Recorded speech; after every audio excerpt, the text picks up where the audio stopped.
ठीक है। मानव जीवन में मानवता। चैतन्यम शाश्वतम शांतम व्योमातीतम निरंजनम नाद बिंदु कलातीतम तस्मै श्री गुरुवे नमः। सर्वरूपमयी देवी सर्वं देवीमयं जगत् अतोऽहं विश्वरूपां तां नमामि परमेश्वरी। जिसे ये हम लोग अपने अपनी प्रकृति का अध्ययन करें, जिसे आहार निद्रा भोग जनित सुख ही अति प्रिय लगता है। और आजकल के माता पिता भी केवल एक ऐसी पढ़ाई पढ़ो जिससे पैसे ज्यादा कमाओ, लड़कियों को भी उसी में लगा देते हैं, लड़कों को भी लगा देते हैं।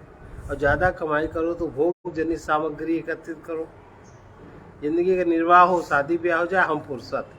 इसके अलावा कोई न दूसरी बात है न कोई कर्तव्य है। तो ये क्या है? आहार निद्रा भय और मैथुन। इतनी कहानी आजकल के माता पिता की है, इतनी तो है। तो जिसे आहार निद्रा भोग जनित सुख ही अति प्रिय लगता है, उसमें पशु प्रकृति की प्रधानता समझनी चाहिए।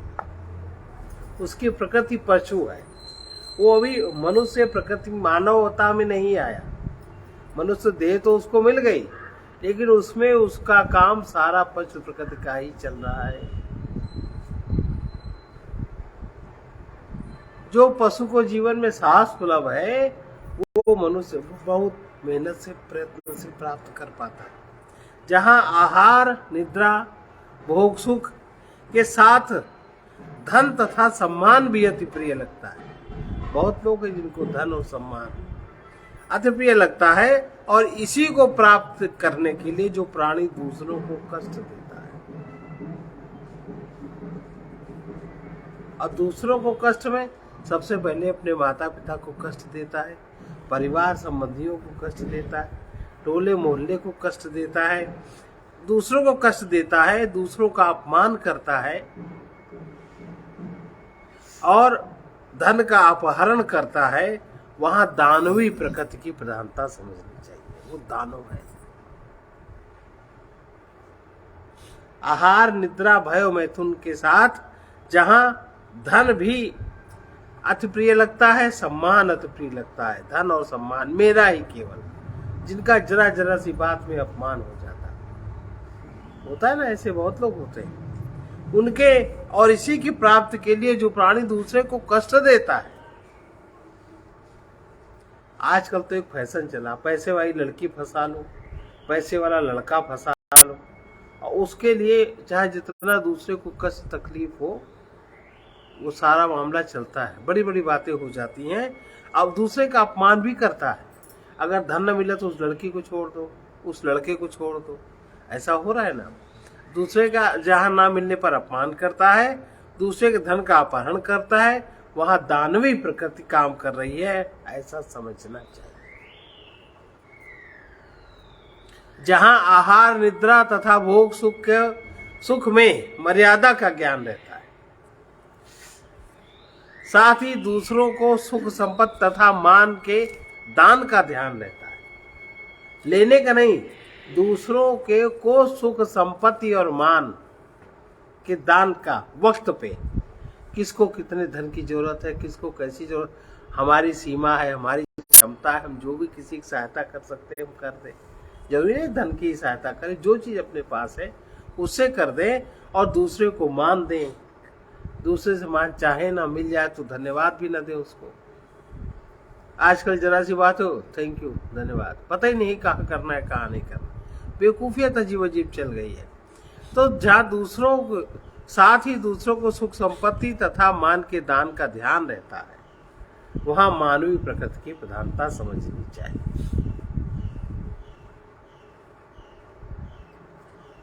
पशु प्रकृति, दानवीय प्रकृति और मानवीय प्रकृति। देखिए, जहां आहार निद्रा तथा भोग सुख में मर्यादा का ज्ञान रहता है, भोग सुख का ज्ञान नहीं, उसकी मर्यादा का ज्ञान रहता है, और दूसरों को सुख संपत्ति तथा मान के दान का ध्यान रहता है, माने दूसरे की आपत्ति विपत्ति में हम क्या सहायक सहायता कर सकते हैं, उसका जिसको ध्यान रहता है, वही मानवीय प्रकृति की प्रधानता समझनी चाहिए। एक बाहर एक भीतर है। एक तो बाहर है परमात्मा और एक भीतर है। एक मृदु दुह दिश पूर, दोनों दिशाओं में वही भरा है। सोई नर जग त्रिविध जो बेर बादाम अंगूर। 3 प्रकार के मनुष्य होते हैं। कोई बेर की भांति होते हैं, बाहर से मुलायम कोमल होते हैं, अंदर बड़े कठोर होते हैं। कोई बादाम की तरह होते हैं, अंदर भी कठोर बाहर भी कठोर। और कोई अंगूर की तरह होते हैं। मनुष्य में ये 3 प्रकृतियां होती हैं, जिसका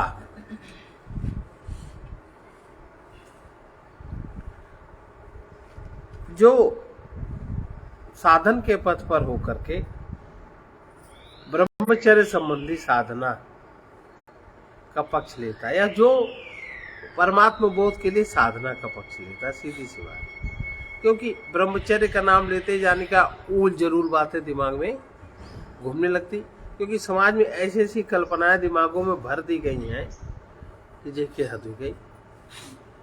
एक साधु थे, साधु वेश में थे। वो तो कहीं मंदिर में तो इससे बहुत जगह कथा हो रही, सभी लोग बैठ जाते हैं। मंदिर में किसी व्यास के कथा में आ गए, बैठ गए, तो वहाँ जो मंदिर के पुजारी जी थे उन्होंने आसन लगा दिया उनका पीछे। और वहाँ महिलाएं बैठी हुई, महिलाएं खसक गई। अब मंदिरों में महिलाएं ज्यादा होती हैं, वो बाबा हम बैठे ही नहीं, कहीं वहाँ औरतें बैठी रहा। बाबा खड़े रहे। बाबा से बाद में पूछा गया, वो कहने हम ब्रह्मचारी, हम कैसे बैठ सकते। अब ये कौन कल्पना ब्रह्मचारी। इस तरीके की कुधारणाएं जीवन में बना ली जाती है, जिसको जो परमात्मा पथ में, देखो हर जीव का लक्ष्य है परमार्थ पथ, परमार्थ की प्राप्ति, परम अर्थ, जिससे बड़ा कोई भी अर्थ नहीं है। उसके लिए जीवन में, उसी के जीवन में गुणों का विकास और धर्म का विवेक हो पाता है, जिसका लक्ष्य वो है। जिसका लक्ष्य वो नहीं है, जिसका लक्ष्य धन, औरत और पद, मतलब सांसारिक वस्तुओं की प्राप्ति है, उसके जीवन में गुणों का विकास बिल्कुल नहीं हो पाता। वो दोषों का नाश बिल्कुल नहीं कर पाता। उसका जीवन कीट पतंगों की भांति आज उदय हुआ कल गिर गया, आज उदय हुआ कल गिर गया, ऐसा चलता है। और जो वास्तव में जो सदगृहस्थ होना जानता है, सदगृहस्थी जिसको चलानी आती है, उसमें वो भोग का, धर्म पूर्वक अर्थ का उपार्जन व्यक्ति करता है। और जब वो 50 वर्ष के बाद वानप्रस्थ जीवन में जाता है, तब वो निष्काम सेवा का अभ्यास करता है, जिसके द्वारा प्राप्त हुए दोषों की निवृत्ति होती है और जीवन में तप बनता है। चौथे स्तर पर जब वो संन्यास्त होता है, संन्यास्त माने उसको अर्थ समझ में आ गया, अब उसे नहीं चाहिए कुछ, तब उसके जीवन में समस्त कामनाओं वासनाओं का त्याग हो पाता है। ऐसा जब हर व्यक्ति का जीवन चैतन्यमय है, ज्ञान स्वरूप है, ये बात सबको स्मरण रखनी चाहिए। हर व्यक्ति का, कोई ब्राह्मण हो, क्षत्रिय हो, वैश्य हो, शूद्र, जीव है तो जीव है तो ईश्वर का अंश है। अब ये बात अलग है कि उस जीव में तमोगुण ज्यादा है तो उसमें दूसरी बातें होंगी, प्रकृति के अनुसार रजोगुण ज्यादा है दूसरी बातें होंगी, सत्वगुण ज्यादा है दूसरी बातें होंगी, उसके अनुसार कुछ सामाजिक व्यवस्था दी जाएगी। लेकिन इस लेवल पर, जीव के लेवल पर सबका जीवन चैतन्यमय है, ज्ञान स्वरूप है, ये सबको समझ रखना चाहिए सबको। और ज्ञान स्वरूप है, लेकिन संग के दोष के कारण, अब तामसी संग है कि राजसी संग है कि सात्विक संग है, चैतन्य जड़मय और जड़ चेतन में प्रतीत होने लगता है। संग के कारण। इसलिए संग से बचाव करने के लिए जीवन वर्तमान में ही है ऐसा स्मरण रखे, लेकिन भूल के कारण मनुष्य निराश होता है और प्रमाद के कारण सत्य से विमुख अपने को समझता है, और सीमित मैं होने के कारण मैं इस अहंकार के होने के कारण जब इसकी ग्रंथि छोड़ देता है, जब इस मैं को छोड़ देता है, तब उसको नित्य मुक्त जीवन का बोध जीवन में हो जाता है। जीवन में जो अशांति है, जो अतृप्ति है, वो पूर्णता के लिए प्रेरित कर रही है कि ये रास्ता ठीक नहीं, इधर से चलो। अशांति क्यों हो रही? इसीलिए हो रही कि गलत है कुछ, इसलिए हमने गलत रास्ता चुन लिया।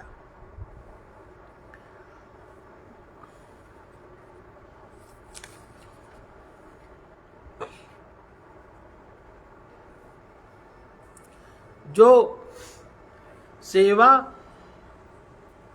तथा तप, जीवन में दो सूत्र हैं और प्राचीन काल से और अभी तक अपनी भारतीय संस्कृति में, भारतीय समाज में यही दो चीजें सिखाई जाती हैं, सेवा और तप। तीसरी कोई चीज नहीं साधन की उन्नति के लिए। अब आज व्यक्ति सेवा नहीं करना चाहता, घर में परिवार में माताएं सेवा नहीं करनी चाहती, पुरुष तो बराबर मेहनत करता है और तप नहीं करना चाहती, सहाना चाहती। सेवा और तप की कमी में मानव जीवन में अनेक प्रकार के दोष उत्पन्न हो जाते हैं, सेवा और तप की कमी के कारण। और जिसके जीवन में सेवा और तप होता है बराबर मात्रा में, उसके जीवन में कोई दोष नहीं बनता। राग द्वेष युक्त प्रवृत्ति होने लगती है। राग द्वेष प्रवृत्ति सेवा और तप के कारण होती है। और त्याग और प्रेम, सेवा, त्याग, तप, प्रेम, इसके द्वारा मानव जीवन में पूर्णता आती है। विषयों से जब अरुचि होती है, अरुचि कैसे होती? जब हमारी बुद्धि परिणामदर्शी होती है। विषयों में अरुचि तब होती है जब हमारी बुद्धि परिणामदर्शी होती है, जब हमारे जीवन में बुद्धि का अस्तित्व होता है। अभी हमारे जीवन में मन की भोग वासनाओं का अस्तित्व है। जब बुद्धि परिणामदर्शी होती है तब विषयों से अरुचि होती है, और जैसे जैसे विवेक जागृत होता है वैसे वैसे सत्य के प्रति आस्था बुद्धि में स्थिर होती है और विषयों से अरुचि होती है।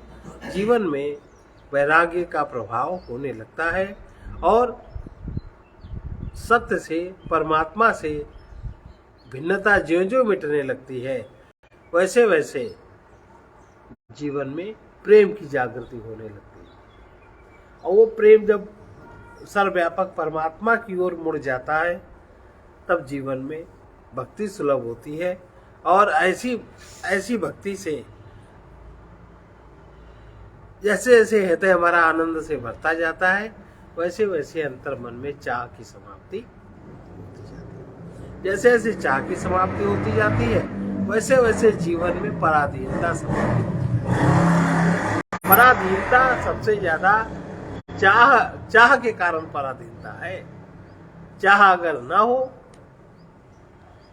तो कोई पराधीनता नहीं। पराधीन सपने हो सुख नहीं। किसी को भी, स्त्री हो या पुरुष हो, अगर उसके अंदर ज्यादा चाहे है तो उसको पराधीन होना ही पड़ेगा। जहां से चाहों की पूर्ति होगी वहीं उसको हाथ जोड़ना पड़ेगा, उसको स्वाधीनता प्राप्त होती है। सब चाहों का जब त्याग होता है, मतलब चाह मन को हम चाह का भोग का कारण जब नहीं बनाते, तब हमारा मन शांत होता है, तभी वो स्वाधीन हो पाता है। और जब मन स्वाधीन हो पाता है तब उसको जो परिस्थिति प्राप्त होती है मनुष्य को, मनुष्य जीवन को, तो वो परिस्थिति उसके मानव जीवन की व्यापार भूमि। फिर वहां वो जो भी लेन देन करेगा उससे उसका नए भाग्य का निर्माण होता है। उसका प्रारब्ध जन्य जीवन इतनी जो ऊपर बातें बताई उससे समाप्त हो जाता है। फिर वो स्वयं चाहे तो नए भाग्य का निर्माण कर सकता है। इसीलिए मानव जीवन जो चाहे सो कर सकता है, इसलिए कहा जाता है। लेकिन जो पहले का है उसको तो तुम पहले स्लेट में मिटाओ जो लिखा पड़ा है। उसको तो मिटाने के लिए सेवा, तप, त्याग और प्रेम, इन 4 सूत्रों को जीवन में धारण करो।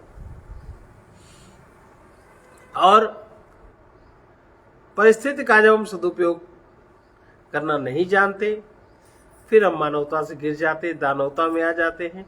और बुद्धि में विवेक है तो हम परिस्थिति का सदुपयोग कर पाते हैं।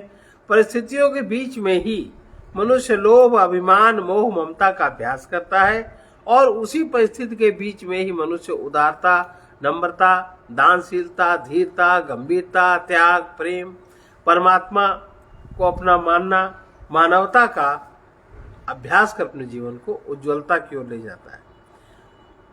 उज्ज्वलता को प्राप्त जीवन, जिसको दिव्य जीवन कहते हैं, जहां कलुष नहीं रहता, उस जीवन में वो जीवन सभी के साथ सभी अवस्थाओं परिस्थितियों से परे है। वहां भय और चिंता का प्रवेश नहीं होता। सुंदर जीवन वही है जहां निर्लिप्तता हो, संग का प्रभाव न हो, अंतःकरण निर्मल हो, स्निग्धता हो और मधुरता हो, और साथ ही साथ कठोरता न हो, कोमलता हो। वही जीवन बढ़िया है। और हम लोगों को साधन युक्त होने में इतना प्रयत्न करना चाहिए कि इतना सुंदर जीवन हो जाए कि जिसको तो सभी लोग चाहें, लेकिन हम किसी से कुछ भी न चाहें। इतना सुंदर होना चाहिए कि हमें अपने लिए किसी की आवश्यकता न हो, हमारे लिए परमात्मा ही बहुत है। और संग के त्याग से हमारा जीवन सुंदर हो सकता है। प्रभु को अपने से अभिन्न जानने पर हम अतिशय सुंदर हो सकते हैं। इसलिए जिसको हम सत्य कहते हैं, जिसको हम परमात्मा कहते हैं, जिसको हम ज्ञान कहते हैं, जिसको हम प्रेम कहते हैं, जो मनुष्य, हर मनुष्य का जो लक्ष्य है, जो जीव की पूर्णता है, उससे कभी भी मनुष्य दूर नहीं हुआ।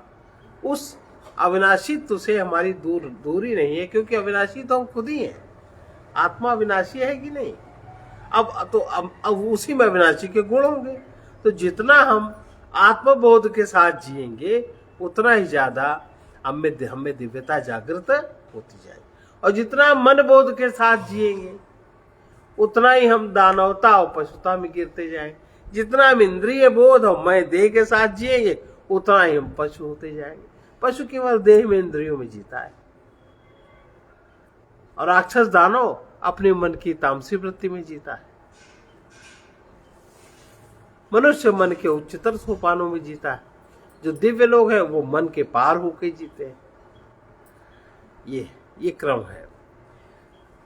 जो विनाशी जीवन हमें मिला है, विनाशी जीवन माने जो भी हमारे आसपास है, पदार्थ है, उससे हमारी एकता नहीं है।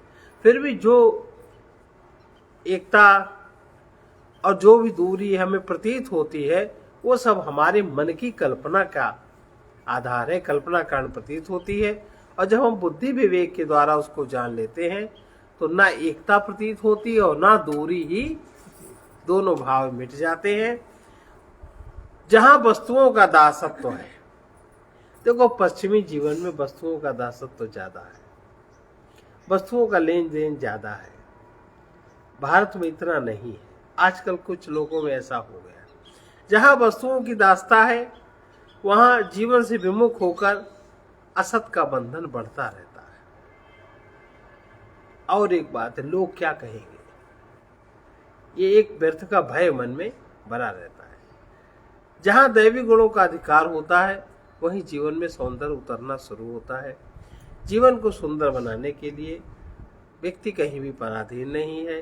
शरीर को सुंदर बनाने में निरंतर पराधीनता रहा करती है। वर्तमान को सुंदर बनाने से हमारा भविष्य भी सुंदर बनता है। और वह सुंदर कैसे बनता है? फिर वही तत्व आ गया, सेवा, तप और सदाचार। असत का, झूठ का आश्रय न लेना, वैसा आचरण न करना। तो सेवा, तप, सदाचार से हमारा जीवन वर्तमान सुंदर बनता है। सेवा, तप और सत आचरण से जीवन हमारा सुंदर बनता है। त्याग और प्रेम की पूर्णता से उस सौंदर्य में दिव्य तत्व जागृत होता है। उस अवस्था में कोई भी व्यक्ति, अब जैसे उसमें ये ना प्रश्न करिएगा कि फिर कैसे रहा, दुनिया ठेका मत लो, तुम्हें केवल यहाँ भी अपने अंतःकरण पे काम करना है, और तुम्हारी अंतःकरण की परिस्थिति दुनिया के हिसाब से तो नहीं है। तुम्हें अगर परमार्थ का बोध अगर तुम्हें जागृत करना है, परमार्थ का बोध अगर जागृत करना है, तो उसके लिए ये सब बातें हैं। तुम्हें अगर आगे जाना है, और अगर बीच में अटकना है, तब ये सब बातें नहीं है। तब व्यक्ति किसी बुराई के बदले बुराई नहीं करता, इतनी मानवता की जागृति होती है। और बुराई के बदले जो भलाई करता है वो साधुता है। जो दूसरों को हमेशा दबाने को, नीचा दिखाने को दौड़ता है, वो व्यक्ति दानव है। जो प्राण देकर दूसरों की रक्षा करता है, वही व्यक्ति मानव है। मानव जीवन में निंदा का, घृणा का, ईर्ष्या का, द्वेष का, क्रोध का इसका स्थान नहीं होता, इसका स्थान नहीं होता। और जितना ही ज्यादा व्यक्ति इन सद्गुणों को अपने में धारण करता है, उतना ही ज्यादा उसमें उच्चतम मानवता जागृत होती है। उसी को ये बोध होता है कि जीवन का बोध होने पर पता चलता है कि जीवन वही है जिसकी अपनी कोई मांग नहीं। सब जिस अहंकार उसकी मांग करता है, और फिर भी वो जीवन में नहीं जी पाता। जीवन वही है जिसकी अपनी कोई मांग नहीं, जो स्वयं ही सबकी मांग है। तो जो जीवन में जिसको प्रवेश मिल जाता है, वो स्तर जिसका अंदर से जागृत हो जाता है, उसके अंदर मानवता उच्च शिखर में छूती है। अब जीवन में शक्ति को लेकर इच्छा तथा प्रयत्न के रूप जीवन में शक्ति होती है, और फिर इच्छा जागृत होती है, और इच्छा के साथ साथ ज्ञानेंद्रिया, कर्मेंद्रिया, शरीर है, तो प्रयत्न भी सत्ता है। शक्ति को लेकर इच्छा तथा प्रयत्न के रूप में जहां गति का दर्शन मिलता है, वही जीवन है। भौतिक स्तर पर जीवन में कोई नहीं साधनों से, इंद्रियों से, तन से, मन से, बुद्धि से, चाहे तो अपनी दुर्गति करे, चाहे जीवन में गति करे, चाहे सदगति की ओर जाए, चाहे परम गति की ओर जाए, इसके रूप में जीव अपनी शक्ति का दुरुपयोग, सदुपयोग दिखाई देता है। जीव की शक्ति का अलग अलग देखो, सब समझ में आता है। इस प्रकार जो विषयासक्त जीव, इंद्रियों पे आधारित जो जीवन है, विषयों में आसक्त जो जीवन है, वो जीवन में स्वतंत्रता नहीं होती, वो पराधीन होता है। भोग के पराधीन है, आसक्ति के पराधीन है, चाह के पराधीन है, और अंत में अपने प्रारब्ध के पराधीन। उस पर प्रारब्ध बड़ी तेजी से काम करता है। उस स्तर पर वहां स्वतंत्रता बिल्कुल नहीं रहती। वही पशु जीवन है, अथवा जहां भाव विवेक रहित क्रिया की ही प्रधानता है। जहां भाव और केवल क्रिया है, क्रिया में विवेक नहीं है, उसकी प्रधानता है, वो पशु जीवन कहलाता है। और जहां क्रिया के साथ भाव विचार की प्रधानता है, वही मानव जीवन कहलाता है।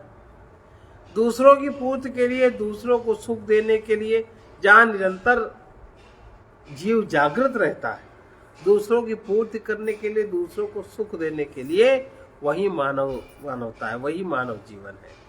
कर्म के साथ कर्म करना जो जानता है, विवेक युक्त जीवन, कर्म करने के साथ जो विवेक युक्त जीता है, वही मानव जीवन है।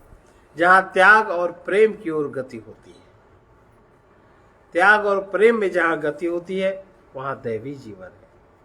जो शरीर संसार की सेवा में दे दे, अपने आप को सत्य के समर्पित कर दे, समझो वही ईश्वर है।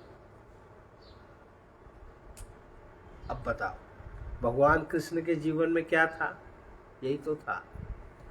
शरीर संसार को दे दिया, चाहे 12 बजे जाओ तो उपलब्ध है, 1 बजे जाओ तो उपलब्ध है, 2 बजे जाओ तो उपलब्ध है, चाहे जो भी बुला ले उनको करते थे।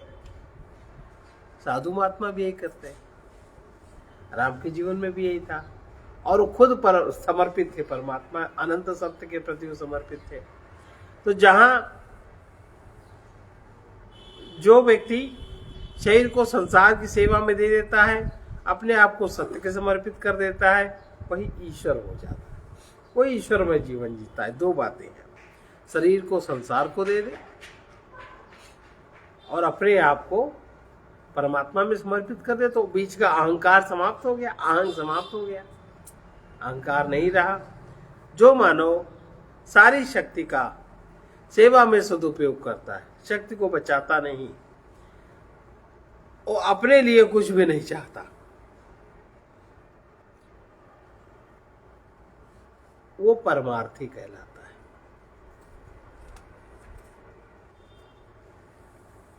निकृष्ट मानव चाहता इसी भांति, मेरा सो मेरा तेरा भी मेरा। निकृष्ट वृत्ति है, मेरा तो मेरा है ही है, तुम्हारा भी। मध्यम मानव कहता इसी भांति, मेरा सो मेरा तेरा सो तेरा। उत्तम मानव कहता इसी भांति, तेरा सो तेरा मेरा भी तेरा। ब्रह्मज्ञ मानव रहता इसी भांति, मेरा न तेरा झूठा झमेला, झूठा झमेला तेरा ना मेरा। इस प्रकार हम अपने जीवन को परमार्थ की ओर ले जा सकते हैं, परमार्थ में जाकर के अपनी मृत्यु को अच्छी बना सकते हैं। जो जितना अधिक अपनी अविद्या का त्याग जिसके जीवन में हो जाता है, उतने उसके दोष समाप्त हो जाते हैं, और दोष समाप्त होने पर वो व्यक्ति सर्वोपरि सत्यमय हो जाता है और सत्यमय जीवन जीता है। जीवन में भले ही भोग की आवश्यकता लोग भोग करते हैं, लेकिन जितने स्तर पे भोग व्यक्ति करता है, उतने स्तर पे विनाश का ही दुख देखता है। संसार में जो जीवन मिला है, वो हमें अपनी मृत्यु का अंत करने के लिए मिला। जो मृत्यु का सबसे बड़ा भय व्याप्त है चित्त में, मन में, मृत्यु का हमारा भय समाप्त हो जाए, और जो एक बंधन है कि हमें जीवन ही चाहिए, मृत्यु नहीं चाहिए, जो ग्रंथि का बंधन है, ये समाप्त हो जाए। सबका जीवन चैतन्यमय है, ज्ञान स्वरूप है। पहले यही सेंटेंस कहा था, संग दोष के कारण चैतन्य जीवन जड़मय और जड़ चैतन्यमय प्रतीत होता है।